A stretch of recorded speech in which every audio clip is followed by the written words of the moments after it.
सुनाया सलाम हाँ हमारा भतार से का ना होई का कहला तोरा रही सोन लड़की कुमार ना होई अच्छा जवन नहीं हर में रखले यार। अरे ए देवर बबुआ का हो? इतना सज धज के रहुआ कहाँ जात बने?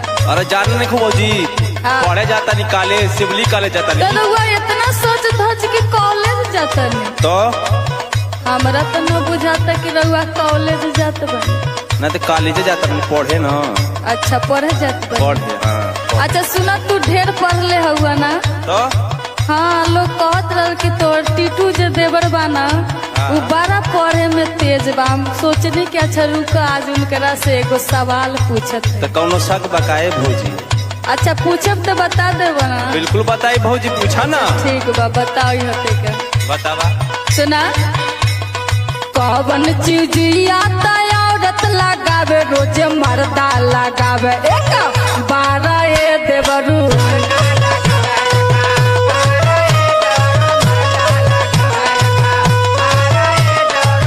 जब हमें उनसे मोहब्बत थी तब उन्हें हमारी मोहब्बत पर शक था। जब उसे एहसास हुआ मेरी मोहब्बत का तब मुझ पर किसी और का हक था। जब हमें दुल्हा हमन खोजाए लगल चलो तो नए अब प्यार रे भैया है रंगदार हमर दे तो तोरा गोली मार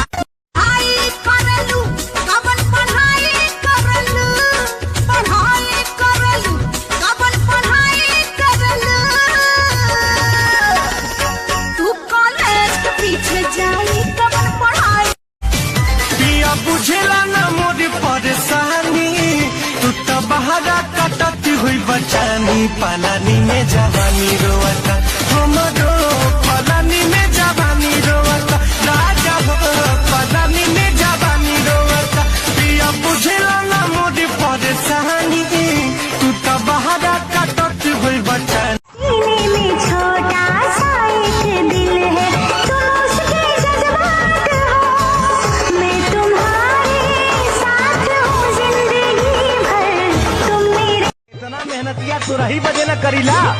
हाँ तो सुनियो ला बहुत पाइबा तो प्यार के न रस पाइबा रात से जिया पे रजाऊ तो रस जाइबा। आंखों ही आंखों में इशारे हो गए उन्होंने भी आपको देखकर मुस्कुरा दिया प्यार हो गया। आज कुछ बात हुई कल मुलाकात हो गई और प्यार हो गया। नहीं यार वक्त लगता है प्यार होने में। ये 2-4 मुलाकातों में बात नहीं बनती समय लगता है किसी को समझने में। जिस तरह मैंने तेरी राह तकी है बरसों यूं किसी ने तेरा रास्ता नहीं देखा होगा। मेरा दावा है कि तुझसा नहीं हम जानती कि सैया मिलिए करिया अरे चढ़ल तिलक फेर वही कुमारे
हमारा रानिया के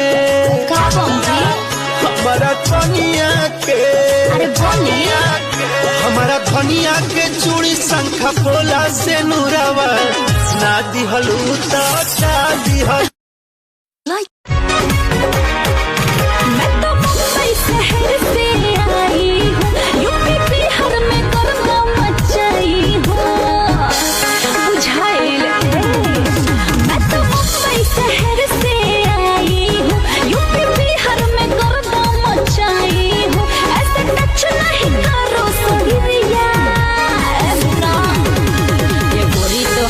पजामा लचके कमरिया छिपाई बन के दिल पाई आवा प्यार के मस्ती निधारा किया इसे मत झारा केहू और के बानी फिलहाल केहू और के बानी फिलहाल खिलाए न मत मारो।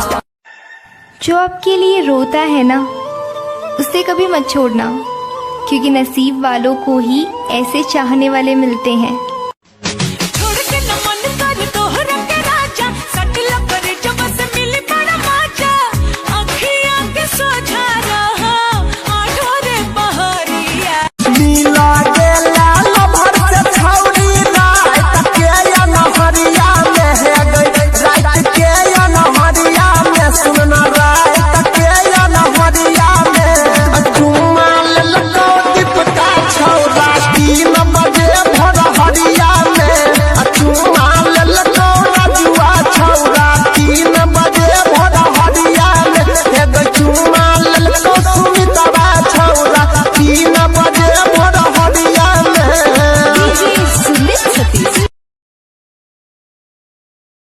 जब बियाह करे के रहेला तो तोहल उनका बाबू माई आ जाइए इतना लंबा लंबा हकी है जैसे लगे कि बस करा हमार बियाह करोड़पति के घरे होत। अरे तो लड़का बम्बई में नौकरी करत है तो का करिए? तो अब कहाँ गई जब बियाह करे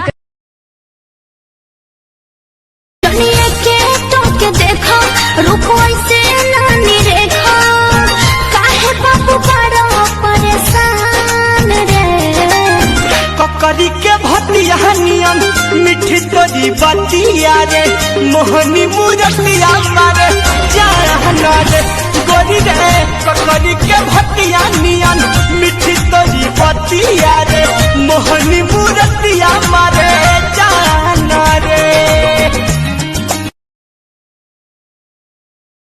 तुझे पलान हम सेट करबो छत पर चढ़ के वेट करबो टोला मुहाला हाला करी तो जानी तू डेरई हो कलकाटी सटवा वाला टोला मुहाला हाला करी तो जानी तू डेरई हो कलकाटी सटवा वाला एक दिन हमरे गलिया आई हो कलकाटी सटवा वाला झर के हमरे गलिया आई हो ललकाटी सटवा वाला। आज भइल जाबो भोर भइल टोला में बड़का शोर पका रइलू नन दोर हरिया में पका रइलू नन